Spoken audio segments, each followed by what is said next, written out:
All right, so Three Ninjas Podcast, Juggerthigh, Black Blastoise, Womb Raider. We in this bitch real quick. So, quick story real quick. So, we have been doing this podcast maybe about 3 months at this point, and I'm scrolling my IG, well, our IG, I should say, and I see a cosplay. So, I click on it, and it's from this account called BlerDCon. I'm like, ooh, what the fuck is a BlerDCon? So I click on it and I just see all these cosplays, all these events going on, all this, that, and the third going on. And off the name alone, I'm like, oh, we going to this shit. We got to do something with this. So now my two co-hosts are kind of on the fence and seem to not want to go. I'm just broke. I don't want to hear none of that. I don't want to hear none of that. Y'all seem to be on the fence. So the person I got on the line right now hopefully can convince y'all to actually push the button and go. All right. So right now we have on the phone, we have cosplayer, con goer, con lover, and con creator, Hilton George, the founder of BlerDCon. Hilton, how you doing? I'm doing fine, and I feel old with that intro.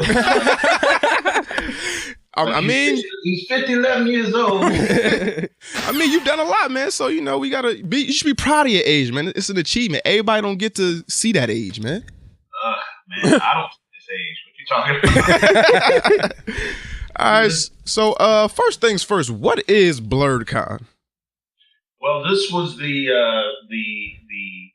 first convention idea I've ever had as a nerd, and it is a gathering of Black nerds where you kind of have this festival event where everything kind of centers around Black geekdom and, the larger mission of diversity and inclusion in gaming, anime, cosplay, sci-fi, things like that. So what was happening as a cosplayer and as a con goer newly reintroduced to the world in 2014, I was going to every con that I could find. I went con crazy, and I was in New York, I was in Atlanta, I was in North Carolina, Virginia, you name it. And I kept seeing all these really amazing conventions where I would see Black and brown cosplayers and gamers and stuff everywhere, and just gelling and getting along and networking and amongst themselves and with the con population in general. And I kind of got infatuated with the idea of, wow, it'd be really cool if there was a convention, that had all the stuff that we enjoy in our cons. It's multi-fandom, it's multifaceted. They got indie gaming, they got console gaming, they got cabinet retro gaming, they got anime panels, anime screenings, parties, the whole 9 yards. And I was thinking there's got to be a convention like that, that I could go to and experience. And the more I did research, there really wasn't a convention that was kind of like that. So I was a low budget puff daddy back in college. I was the guy with the flyers who was doing all the parties and stuff. And I said, well, somebody ought to create that. And with no sense of self-preservation, I just leapt into this process with my partner, Hassan, to kind of put this together. This was like late 2014, early 2015, where the idea started to come together, and our first year was 2017 in the summer. So you come to the con and you see this nerd space where we have taken all the familiar nerd tropes that you see at conventions, and to whatever degree we kind of put that Black or that soulful top spin on it. So like this last year, we had our first Blerd barbecue, and so that was really Black. We had a brunch and who made the potato salad? That was really Black. And we're just gonna keep doing it and keep growing and taking all kinds of risks and chances and things like that to make it happen and convince more of the Black nerds who are on the fence to come on down and join us. Right. You hear that? Yes, I heard him. All right, cool. Now, before you actually started to put this con together, did you know what you were getting into? Like how much work it took, the restless hours, the manpower? Did you know what exactly what you were about to embark on? Oh no, absolutely. I thought if I thought it was gonna be like Kevin Costner in the Field of Dreams. If I mowed down half my crops, shoeless Joe Jackson was gonna walk into my backyard. Right. Cars would show up, and it was more like, what are you doing again? So, since it was something that the larger con community hadn't really seen before. And don't get me wrong, there are a lot of black, comic book expos and stuff like that, but we're not really that represented on the con level in gaming and anime and stuff like that. So we do multi-fandom. There's whole quadrants of the con community that just don't know what the hell you're talking about. Right. First of all, people can't even pronounce the word. Everybody goes back to third grade English when they see the word for the first time. They walk up and they go, Bleard. Sounding it out like I'm reading Rainbow or something. I'm working with like, come on. Now, quick question. Are these people of color that have an issue with this word? Oh, yeah. Oh, shit. Oh, damn. Look,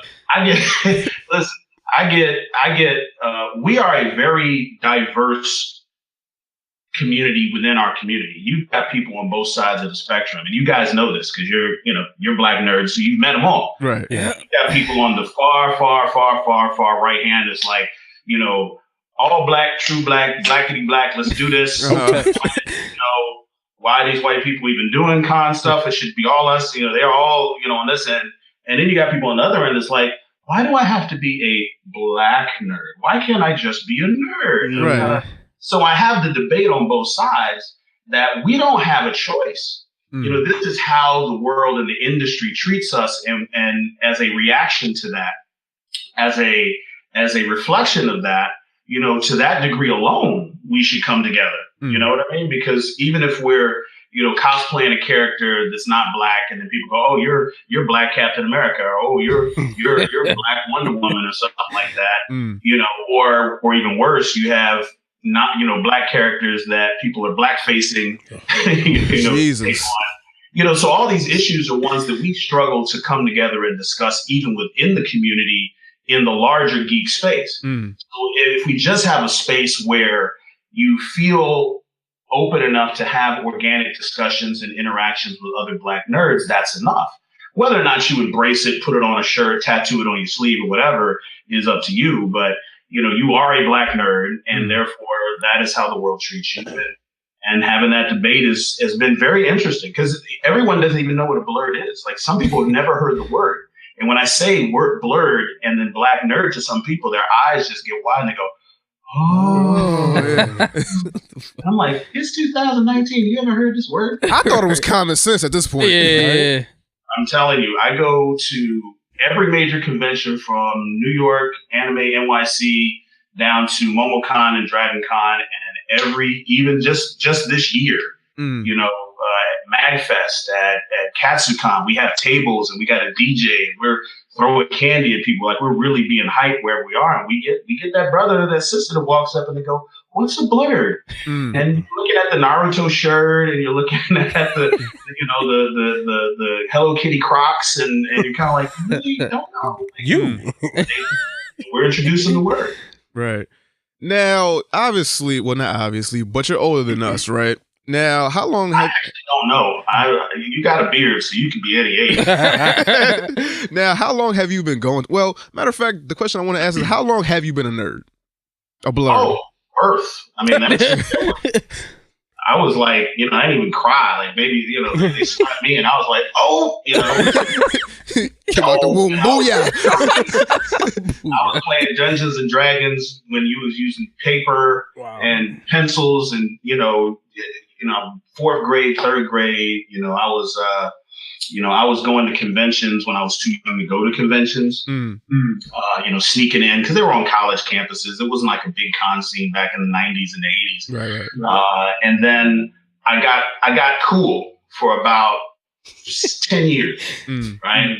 So I went to college. I pledged a frat. I got a little muscle on me. Girls started noticing me, and I thought maybe nerd was just a phase. And I kind of went with the cool route for a while and kept my gaming and my anime and stuff to myself. And I didn't live in that space because, if I went to HBCU, I went to North Carolina Central. Okay. So there wasn't a gaming club at North Carolina Central. There wasn't an anime club. There wasn't like if two black people accidentally tripped over each other talking about Dragon Ball, it would be like, whoa, hold up. There's another one. Are you my tether? Like, wait a minute, who are you? Where are you from? You know, what's this you're claiming? You know.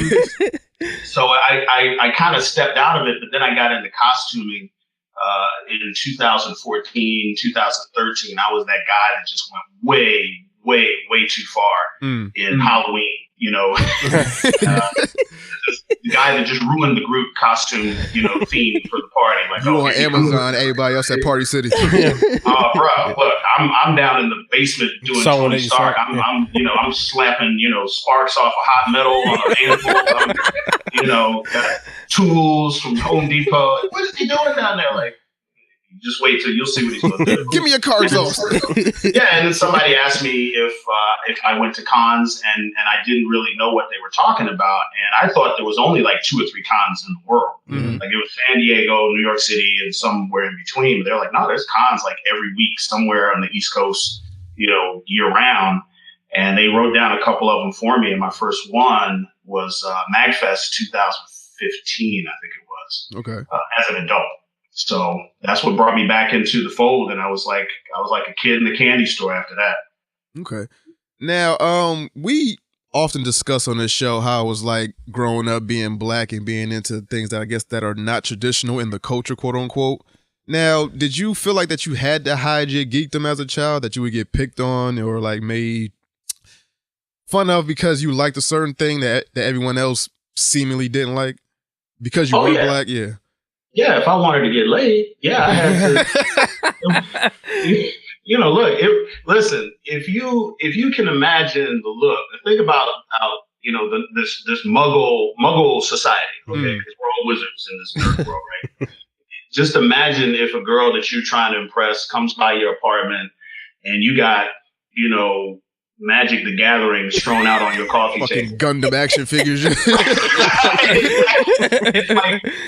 The look on some of the women's faces that I was going with and dating and, you know, all that sort of stuff, whenever they would come across my comic book collection or you know, anything that was just way too nerdy, it was like they would step into a murder scene. You know, they were like, what is this? Like, you play with those are kid stuff. Oh my God, I see you in a different light. I had no idea that, you know, like, whoa, you know, like we in the black community are still struggling to reconcile the nerd component within our own house. So, you know, as a black nerd, obviously you get two cards taken from you. Like every nerd probably got their cool card taken, right? That's just kind of how it works. Right. That's how it goes. You get a cool card. You ain't going to the prom. You ain't sitting with no girls at lunch. Just going over in the corner with the kid with the special shoes on and all that. And you accepted that, but only the black nerds were the ones that also had to give up their black card. Like, okay, what you're doing is not only nerdy, it is whiteness. There's you are anti-black if you are doing these things that are not cool or are not seen as cool or thuggish or whatever was the term at the time. Whatever the black trope is. Right. You know, so we weren't allowed to have both. Like, you know, so either you're going to play Dungeons and Dragons and not football, or you know, you're going to put these dice away that people don't even know they look like dice. Like, what's a multi-sided dice? And why is that felt bag on your hip? Right. Like, what is going on? Wizard? Like, you know. So all of that sort of stuff in that face, and that goes to this day. To this day. All right, now back to BlerDCon. So you saw a gap in the community, you saw a need, you took action. Now you start to put the con together. So the first con took place in 2016 or 17, I want to say? 17, right? Now, was there any point when you were putting this con together where you thought, this is too much, I'm going to give up, I can't do this? Or did you just see that need or lack of black representation where you was like, I got to keep going? I only gave up in the morning. It was only in the morning. Like each morning, it was like, oh my God, what am I doing? I got a job. I got another. I have 3 jobs if you count BlerDCon. So my days are just shot. My social life is shot. Right. I get up and I got messages across all the social media platforms because that's how we communicate. There's a couple of people still doing text messages and email and that kind of stuff. Yeah. But once you kind of you get these little windows of progress and success that keep you motivated. It was really hard the first year because you didn't know what BlerDCon was going to be. I had an idea in my mind of what I would like to see, but I knew that all we could do was create the space, for people to come in and enter and interact. And we couldn't predict what kind of energy people were going to bring with them. Were they going to come in and kind of look like a middle school prom where the girls are on one side of the room, the guys are on the other side, nobody's dancing or mingling in any way? Or is it going to be, just a free-for-all and totally unorganized and people just, not even looking at the framework of the events? What are they going to like? What are they not going to like? So the first year it was a struggle because people were asking us questions like, okay, well, what's going to be special about this, or what kind of games are you going to have, and what are the hours, and where is it, and all that sort of stuff. But once we had the first year and we saw that, it's like planning any event. In the lead up, you're thinking about every micro detail and trying to plan out every 60-second increment of the convention. Right. And then you get to the convention, and then the convention sort of to a certain degree just happens. It has its own flow, and you step back because you don't want to interrupt that flow. And that kind of makes you go, oh, there's going to be some natural current to this that I don't have to dictate. So I can focus on just the 30,000 foot stuff, and the 10,000, 20,000 stuff will make itself work itself out. So as we get more and more into it, and people come in with more crystallized expectations, then it becomes easier and easier to plan around, the basic structure. So there's less struggle on that end and uncertainty, but it's definitely harder work because we got to create a good con. Black folks, we'll give you cookies for being a black business and all that, but we gonna hold you to the same standard. You're not getting there. No, people are not gonna come in and go, well, I'm here to support. I'll be like, why don't you have a Tekken game here? I don't care. I came all the way from New Jersey. What? F it. I'm gonna go get my own Tekken game and bring it here. You're right. Yeah. So you got to make sure you keep stepping up and make sure that it's a good con, and make sure it's something that people don't have to forgive or make any excuses for it. If you do that, you'll be all right. Now, what mistakes have you made in year 1 or 2 that you don't want to make in year 3? Oh my God! How long is this show? We got time, brother. Come on. Okay. Anybody got to go to church or anything? Nah, no church. What's that? Yeah, I know.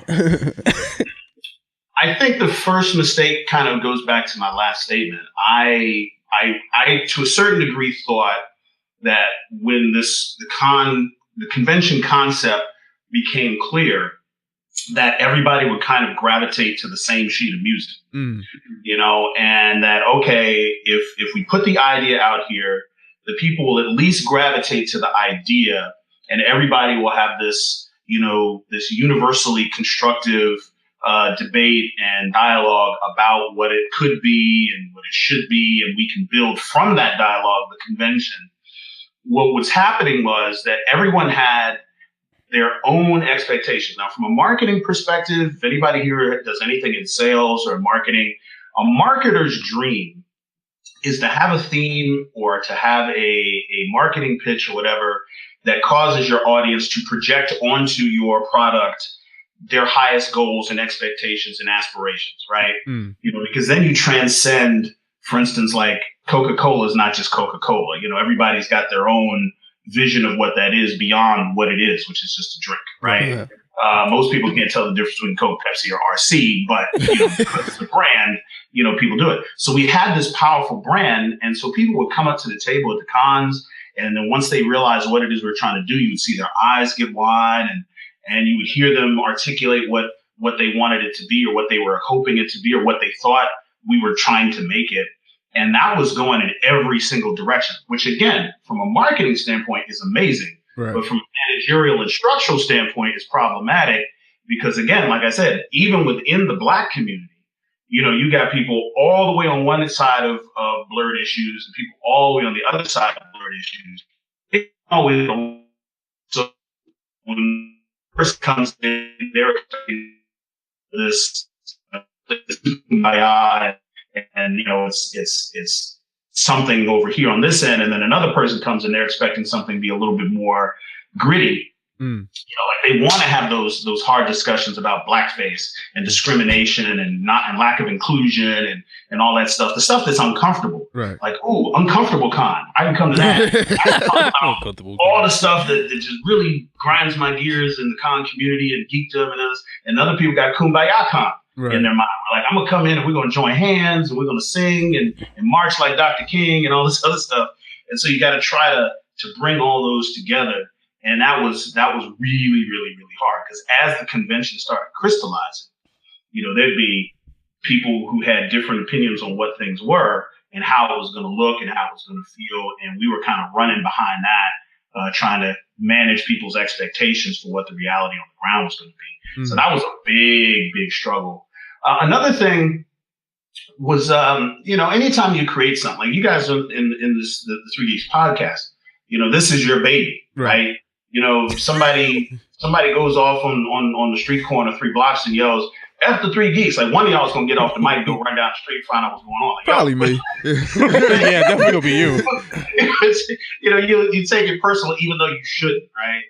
And, it was a challenge, because some of the things that we were putting forward, we were having so much of our heart and our soul into it that somebody might come along and criticize it.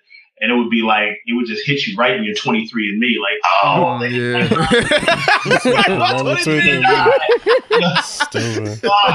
My blackness isn't valid anymore. And you had that, and this wasn't just me. This was also my team. Right. We all had these ideas, and we all were, collaborating on, how to do things. And we're all a bunch of bandits. Most of us don't really have, or at least at the time, didn't have like full blown con experience. So we were amateurs coming in, kind of just making it as we went. And so I think those things are the things we left behind in year one, that if we could go back, we go, hey, look, first of all, just make the con.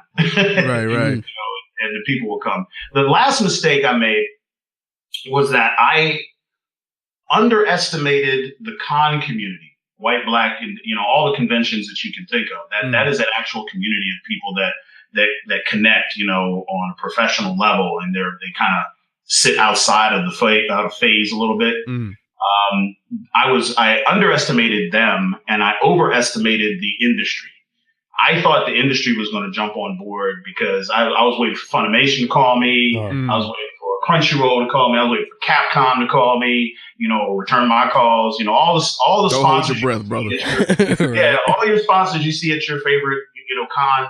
I thought, this is a huge market. We're the majority of gamers.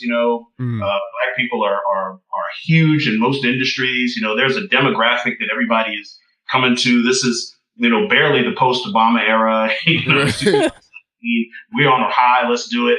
And we didn't get that love from the industry, but we got a huge amount of love from the con community, and that was a very big positive that helped move us forward. So that's the things that come to mind when I think about stuff that we did in the first year, we didn't do in the second. All right, so now you're in year 3. You recognize your mistakes, and the con, it seems to be getting bigger and bigger. It seems to be getting more and more attention. I'm just looking at the special guests that you got coming through. Like, you got Estelle coming through.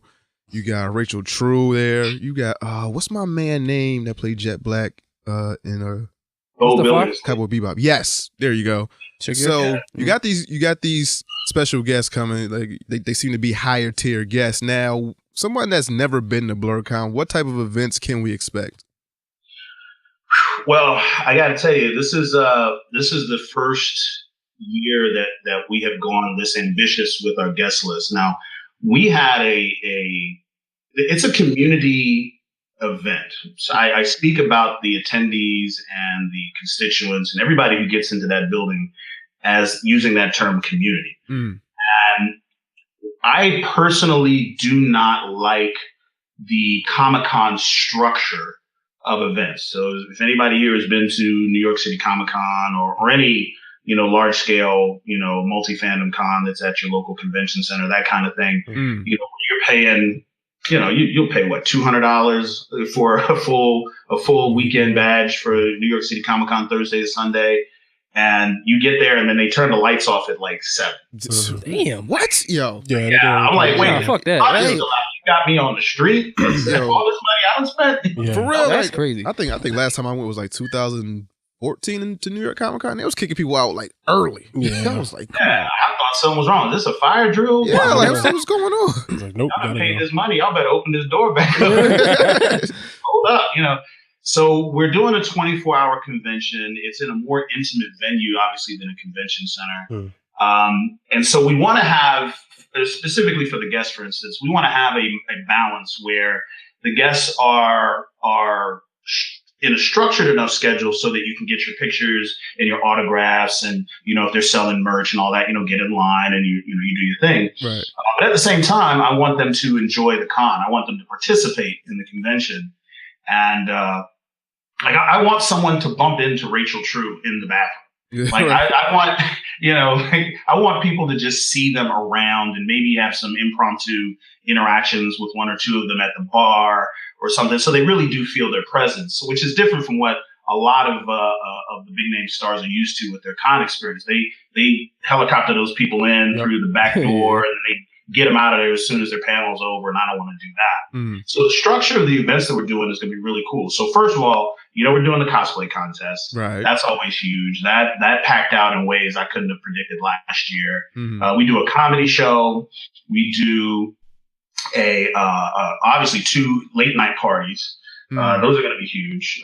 They're not raves so much. They're actual party. I don't even like to use the term rave because it kind of gives you that sense of where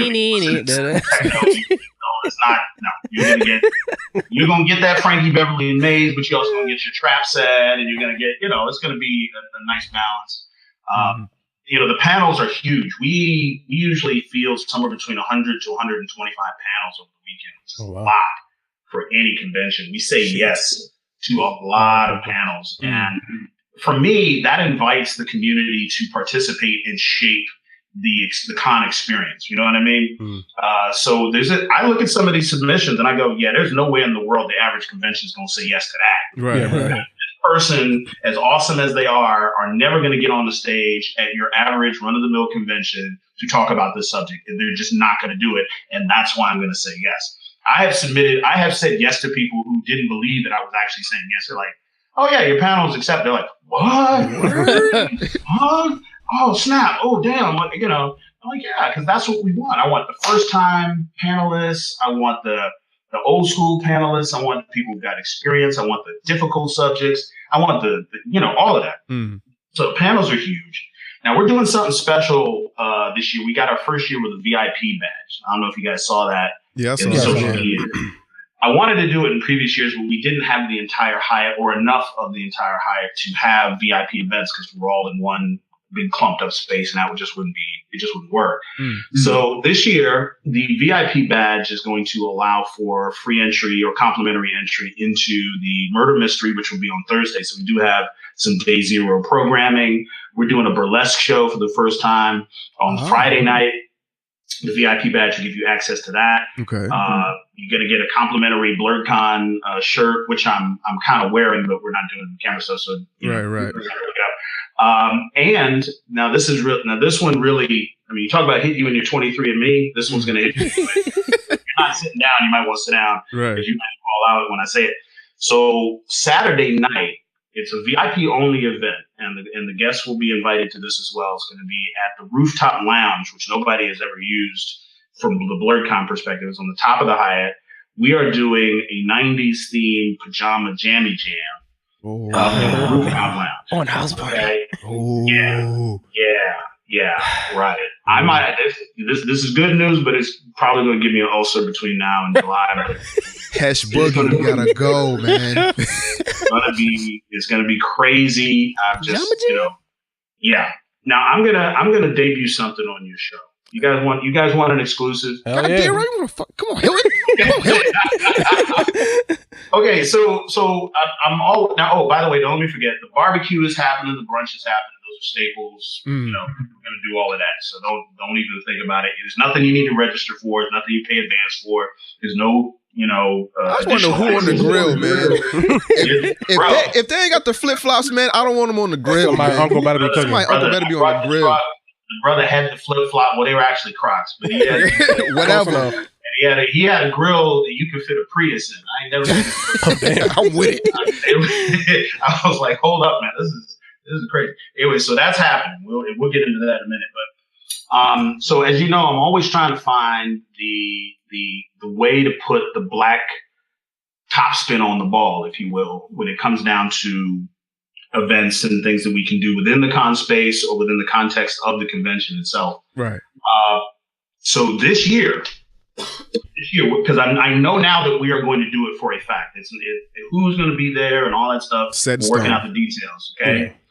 We are going to have a barbershop at the con. Oh, word? Yeah, word. Okay? And I don't mean like supercuts barbershop. I'm talking about I'm talking like Coming to America, shit talking. Maybe $8. Barbershop. Wait a minute. Muhammad Ali can't spell Muhammad Ali. Muhammad Ali was 74 years old when he Joe Louis, he was 157 years old when he talked to him. He ain't lying. So you making sure people get fresh. Yeah. So what we're gonna do is I noticed that when you go to cons and you see the brothers out there, I noticed, and I'm not making a joke. I'm not busting on. I'm not roasting my brothers in the con community. Nah, say it, because I was thinking it. Well, you gotta make sacrifices. We go to the con. We're focused on getting all our cosplays to fit in our suitcase. We got to bring all our Thai ramen to the room. You've seen people, the professional con runners who's going to the con who do con. Yeah. So the last thing on our mind, obviously, it's like hygiene. And like your upkeep. Fade, right. I'll be like, dude, man, your ears have got the hair. That's not supposed to happen. Like, that's a prison fade you got. I get it. It's hard that you can't just go into a barbershop before this is too much time. You spend all day in the barbershop. So having it at the con is going to be, it's just something that's never been done. Right. And it's something that I think that nobody outside of the Black community will understand how, again, this hits you when you're 23 and me. Like, oh my God, it's a barbershop. That's part of the Black experience, mythology. Yeah. And so we're bringing that to BlerDCon for a couple of days, and we're working on the details, but we're going to make that happen. And brother's gonna be fresh come Friday morning.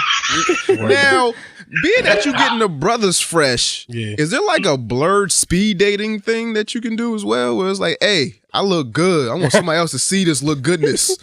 Trying to find a cheat man, I've been waiting for a panel submission for speed dating. Yo, nah, we doing it. I don't hear shit. Nope.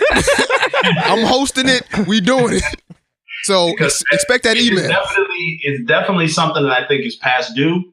I think there's some serious discussions that we need to have about how to go about, interacting in a progressive way, because it's a very, look, brothers, it's a very delicate dance nowadays. You can't just run up on a sister. Cosplay does not mean consent. Right. You got to come at the right angle. You can't run. You got to walk. You got to make eye contact. Yeah. Keep your hands where you can see them. Can't be alone. Everybody's got to be comfortable, and that's before you say your name. Right.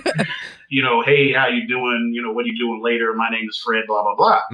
So, and then let's also not forget something. We talk about the blurred experience, and we kind of get caught up in the hipness of the theme behind Blurred, but we're still nerds. True. There's still brothers running around here that's nonverbal around sisters. You know that. That's what we need to do. Get this Blurred speed dating popping. Have you ever talked to the opposite sex? No, they right here, B. Got them all in one space for you. Say hello. We're gonna make it happen. We're gonna make it happen. So if somebody submits a credible panel for Blurred speed dating, man, we will make that happen, because I always felt like that was something we needed to do.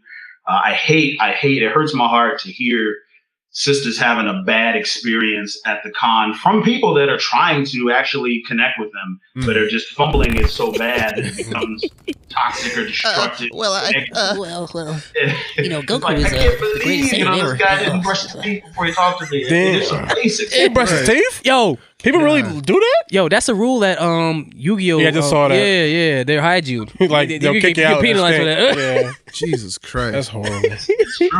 True. Now, you've been doing this, doing this con the 2 years that you have been doing it, right? What's the weirdest thing that you've had happen or that you've seen so far?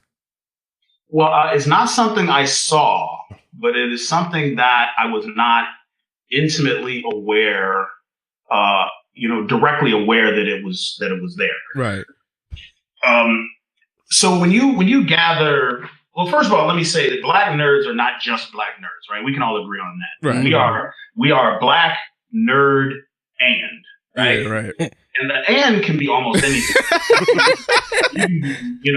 Member of the LGBT community, be a veteran, you could be disabled, you could be mixed, like I'm Black and Asian, Black nerd and Latino, Afro, you know what I mean? Yeah, right. But the community that is often hidden is the what's the word I'm looking for? The kink community. Is that word? Sexual. Yeah. There are people that I'm trying to be PG-13. No, you can get real on it. You can get real on it. 2028. Right. Okay. With that, I hear you. All right. Yeah. So there is a quadrant of our community that is very articulated. They have their own venues and lines of communication, and they get it in. Yeah. Right. And somebody hit me up as if I had proctored it as a part of BlerDCon from the kink community, and they were like, "Yeah, we want to do this, we want to do that at BlerDCon." And we do BlerDCon after dark, like some of our panels that are 18 up or 21 and up. When you get into 10, 11 o'clock and all that stuff, you'll see the turn to the dark side as you get later. Right. So those people, they got a voice and they communicate, and sister came to me and she's like, "Well, we were trying to do something, and I was trying to find out how your room key sharing event happened. How did that go last year?" And I was like, "What? What? It's like, excuse me? What is that?" She's like, "Wait, that wasn't like an official thing?" I was like, "Well, I don't even know what it is. What are you talking about?" And apparently, underworld shit is going on here. You could walk up to somebody who's got the little secret code on their arm or whatever and say, "Hey, here's my room key, room 233. I'm in there after 9 o'clock. I see you, or if I don't, whatever." And that was kind of how it happened, right? Room 112 with the cosplayers dwell? Yeah. And so I said, I had nothing to do with it. I didn't know what was going on. I had all my keys in my pocket. I would never conceive to give somebody my room key. I'm just scared somebody gonna steal my cassette tapes or something. Right. You know what I mean? Cassette tapes.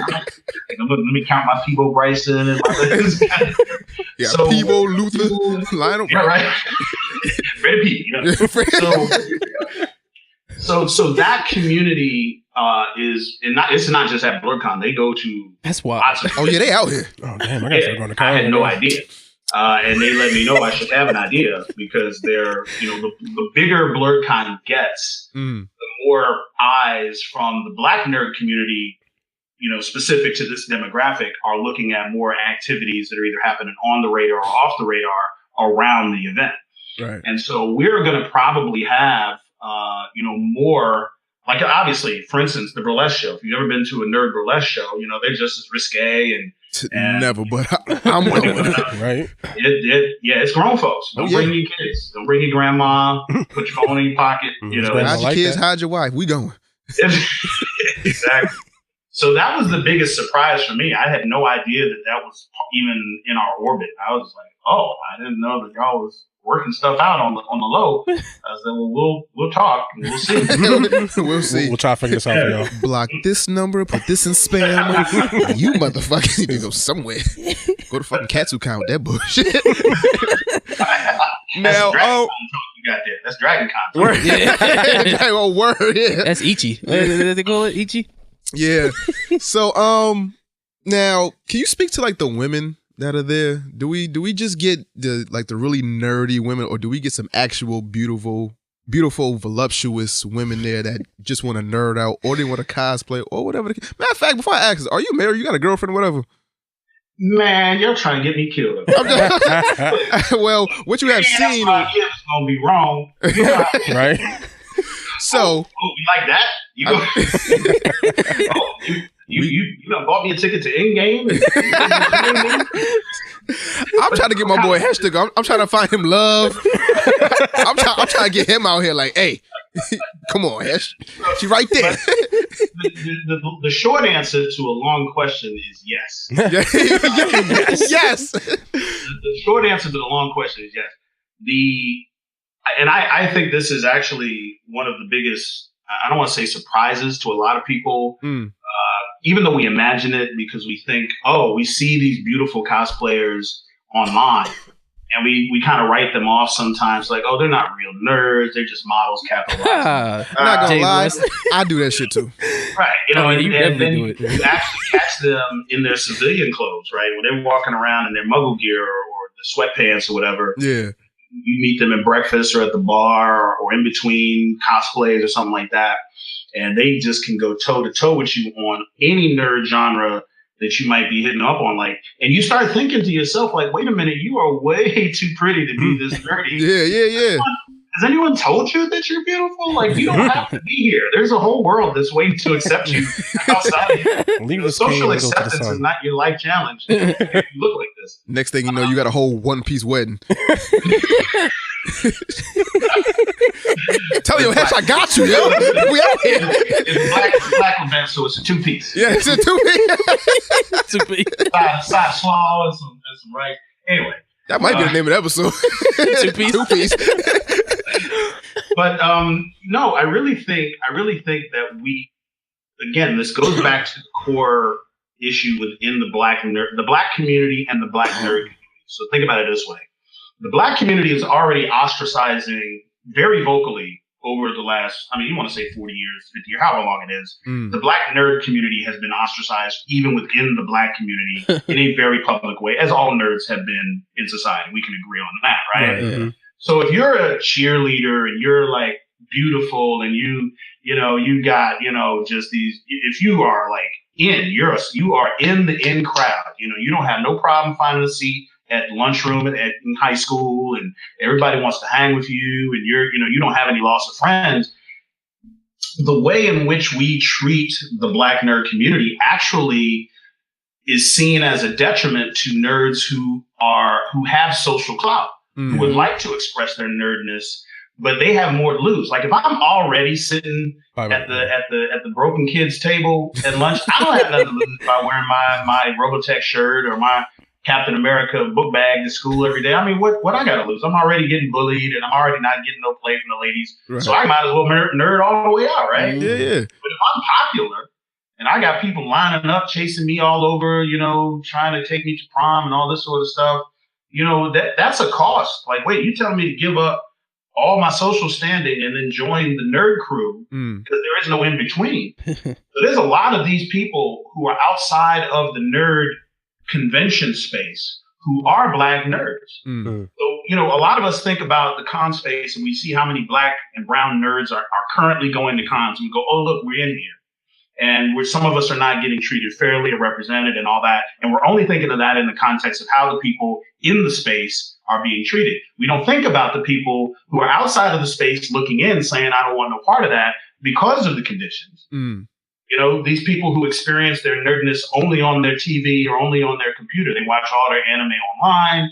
They play their video games at home. They go to school or they go to work and they wear regular clothes. And so nobody really knows that they're nerds. Have you ever been to a NESB conference before? It's all blurs.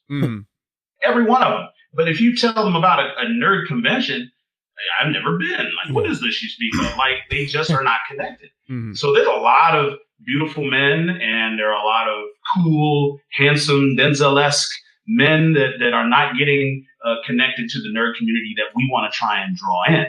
And if we do that, we can really expand the pie. We can influence the larger con space and then create more social opportunities for some of us schmoes who didn't really get to talk to the beautiful girl back in the day because she had a football player boyfriend, and we was playing Foursquare and and not getting no play. So, that's the long answer to the short question. Word, she don't know. Blur's got the hammer. Yeah. She better chill out. That was one of the reasons why we even came up with this podcast, was because we seen that it was like a demographic that I don't know if you ever listen to the podcast, but we don't speak like regular geeks. Oh yeah, nah. like we geek out, but we don't sound like your typical geek podcast where it's like all these analytics and all that stuff. But we do like what we like. So Yeah.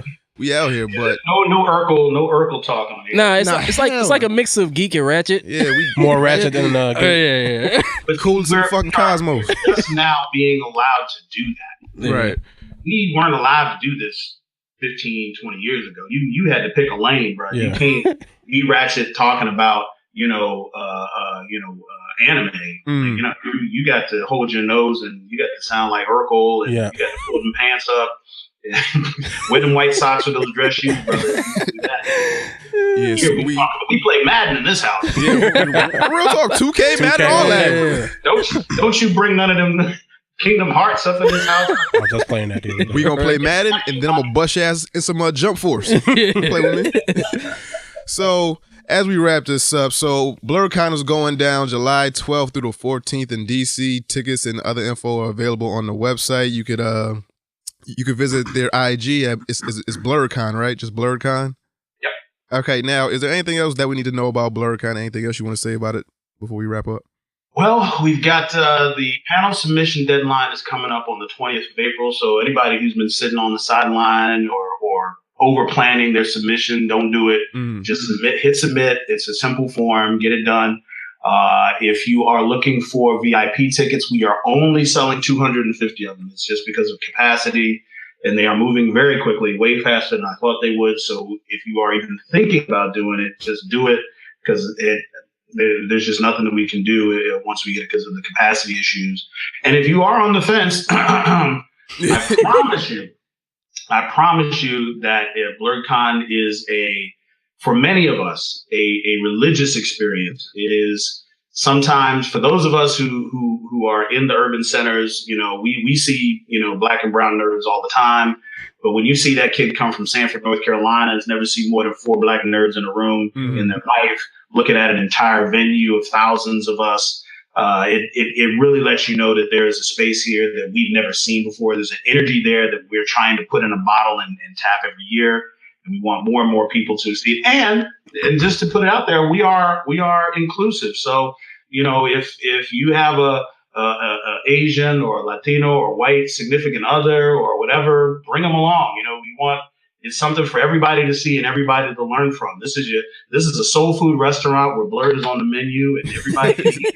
And we want to make sure that everybody has a great time. So keep up with our social media. Follow us on our Facebook group and our Facebook page. And all the details and all the hits and all the premieres and all that stuff will go out there and on the website first. And can't wait to see you guys in 2019. It's going to be big. We're really excited. Word. Now, one more thing, right? Now, we know that Avengers Endgame is coming, right? Oh, Lord. Here we go. What are your predictions, right? Who you think is going to die? What happens at the end? Like, what happens? Because we all debate with this shit. We like, all right, Tony's going to die. Thor going to die. Cap going to go. He going to go back in time and get his dance or whatever. Ant-Man getting in the ass. Yo, we got to stop with this Ant-Man and the ass narrative, man. Assassination. First of all, that wouldn't work. Yeah. Going to some galactic asshole. He would be a fart. Thanos would fart and go, what was that? It's a wrap. That must have been somebody in the social media must have hyped you up to try that one. Good one, Avengers. Who might die? Me. Sure. I don't know if I'm ready. I have a lot of muggles in my family. Well, all of my family except for my nephew are muggles. And me trying to explain to them that this last 10 years has been my childhood dream of seeing my favorite characters in action, in storylines in action on the big screen is like church for me. It's just too big for me to try to explain. I struggle to keep my family up on the Marvel movies. I do not want anybody representing my family to be one in the movie talking about, well, which one was Hulk, the purple one or the green one? Like, I don't want that. Go outside. Leave me alone. Right? It's like, get in the car. Start the car, man. So here's my prediction. We all know that Phase 4 is coming and the Fox acquisition is done, right? So, that's Fantastic Four, that's X-Men, Deadpool even, all of that is on the table, right? So I think the Russo brothers and all of those are probably figuring out ways after this to open up some universal time warp hole or whatever to introduce these characters in the next set of storytelling. Now, we know for a fact that there are going to be some actors that are tired of running around, learning kung fu, jumping all over the place. They in their 40s. They're like, this was cool back in 1994, but yeah, this is cool, but my bones can't handle it. Give me some CGI, get these muscles on me. I ain't working out no more. Right. So those folks are probably going to go. So you're probably going to see Chris Evans go. You're probably going to see Robert Downey Jr. go. You're probably going to see even Chris Hemsworth go. He's been trying to be something big three, man. He's doing all kind of. He's doing some shitty movies to get this off his back. He's not. Shout out to Men in Black. I don't think Sam Jackson's going anywhere. I think my brother's going to play Nick Fury after we put him in the ground. He's going to come up for that. He's just going to keep doing it. He loves it. So with that in mind, I think that they're going to open up a new universe. I think they're going to use the quantum realm as a way of doing some time travel, some interdimensional reality travel, to go back and do some things and switch some things up and tweak the timeline in order to get some things done. And I think we're going to lose some people, in that means. I think that there's a reason why this movie is 3 hours long. Right? And so I think they're going to honor, if they're going to kill people off, they're not going to just snap them out. They're going to die in some very ceremonious way. And then Phase 4 is going to be laid. The ground for Phase 4 is going to be laid out, and we'll be able to see what's happening. So they're going to win. Obviously, I don't know how. I mean, look, all the stuff from the comic book is off the table, right? Yeah. Adam Warlock ain't nowhere. Yeah. So what are we going to do?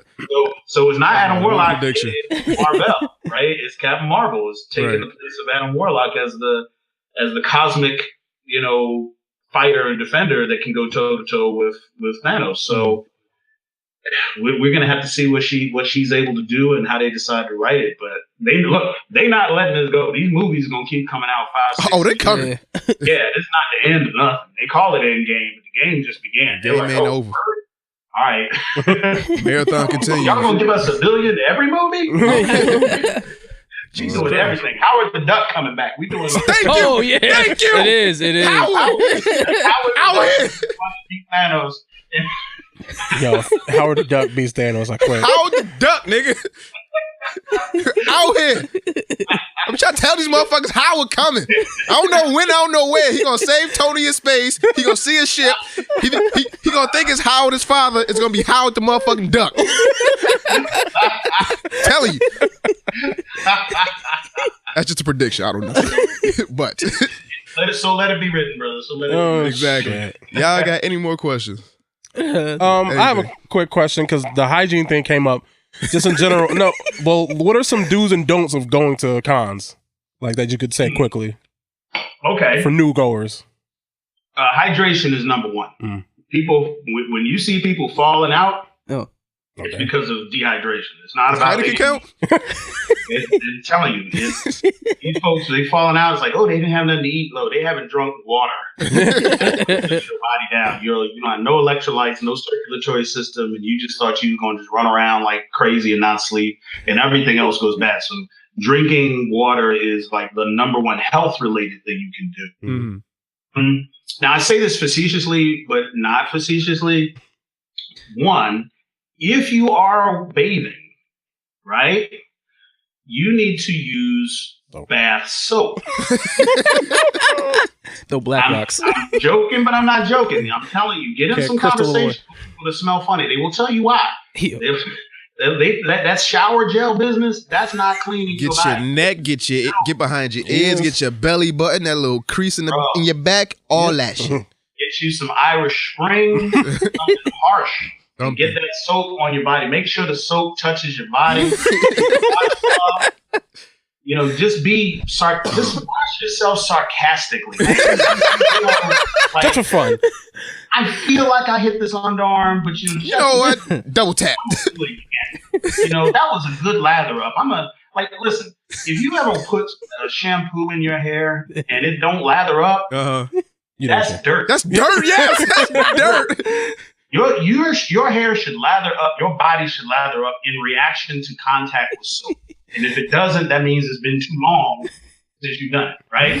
So you have to be very specific with some people because some folks haven't gotten down in dirty, no pun intended, to talk about hygiene. And, you know, people talk about deodorant. I talk about antiperspirant. Antiperspirant will keep the some of the sweat from coming out. It is going to be July. Right. So. It's a hot convention, you know, so it is never, ever okay to skip a day. No, there's never a day. You may think it, but don't. There's never a way. Oh, I didn't sweat too much yesterday. Yes, you did. and it's just waiting for you to make this mistake, right? And brush your tongue, people.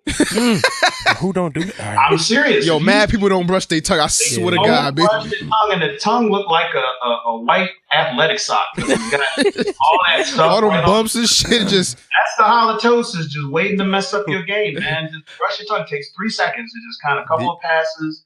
Brush before you go to sleep, and when you wake up, and you'll be good, right?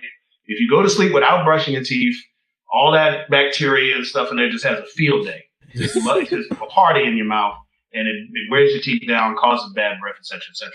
So if you don't have to use cologne. Like, cologne is dead. Remember we used to talk about cologne 10 years ago? Oh, I got that cool water. Oh, I got that Yo. I got that Lagerfeld. Women are lowered their standards so much for us fellas. They just want to smell. Just don't stink. They want to smell anything soap. They want to smell anything ivory, but ass. You know, caress, anything. I want to smell like water touched your body. Smell like H2O, please.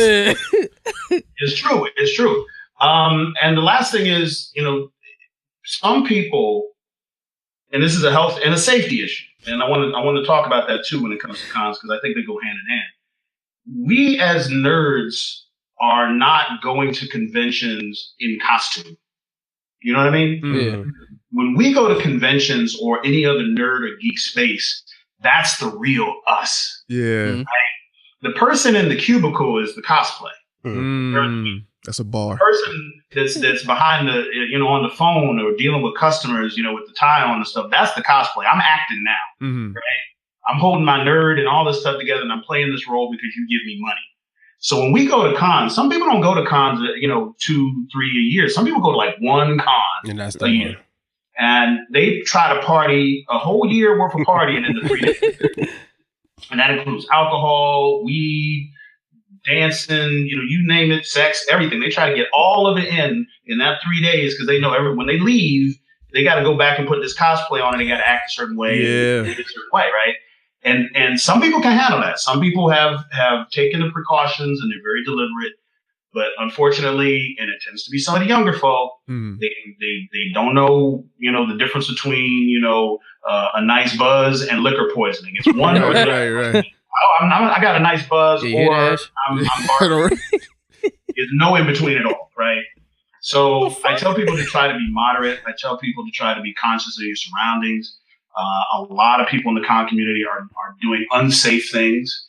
And, you know, look, if you ever see me at a con, I'm babysitting somebody. I am. It has become that once I got like 1 or 4 gray hairs on my chin, I become everybody's con daddy, right? So if you see me at the party or if you see me late night, I'm hovering over somebody's child who's trying to have a good time. But I'm like, okay, there's a wolf trying to get to him and drop something. Gotta keep this safe.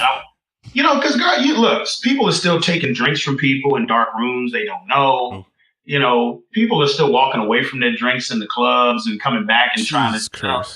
It is. This is what it is. So we got to learn how to watch out for each other. We got to learn how to watch out for ourselves, because the con space is sacred space to me. You know, this is the church for me. I come in and I want this place to be successful. I want these people to have this growth and connective experience. And anytime something bad happens in the con space, both within the community and without, that becomes the headline. Right. Remember that Katsucon where somebody pulled the fire alarm and everybody had to go out in the cold? Yeah. Don't nobody remember nothing else about that year Katsucon except people standing out in the street. There was nothing before that or after that. Did you for Katsucon? Hey man, yeah, I was in the street too. That's all they know. Everything else got erased. And then other people stopped going. I ain't gonna go down the street when I'm wearing my Lolicon cosplay. Blah, blah, blah, blah. Right. So try to watch out for each other. Try to watch out for yourself. Stay hydrated. Wash your butt. And do some good water in, water outside. All right, cool.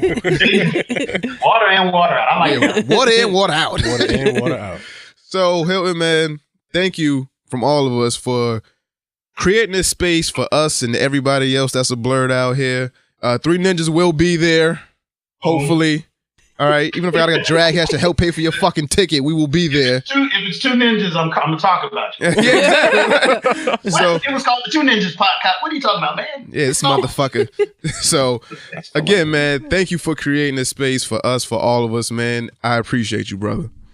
Hey, thank you guys, because you guys are part of the people that are building the community. In all the 360 days a year that we're not having BlerDCon, you guys are doing the podcast. You're talking about the subjects. You're keeping the nerd and the blurred community engaged. So keep doing what you're doing, and I'm looking forward to seeing all of y'all this July. All right. All right, man. Can't wait till July, man. There it is. All right, all right, man. I'll talk to you. All right, y'all. Thanks. All right, Thank peace.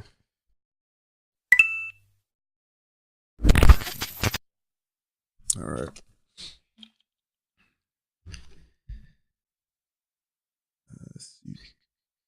Kink cosplayers. The kinks. Okay. Switching key cards and shit. Nah, I ain't doing that. Gotta get it how you get it how you live, my nigga. Nah, you ain't Cardi B and me. I'm all right. I'm all right. Yeah, I'm good, but yeah, Bobby gets fucking Cardi B. Nah, fuck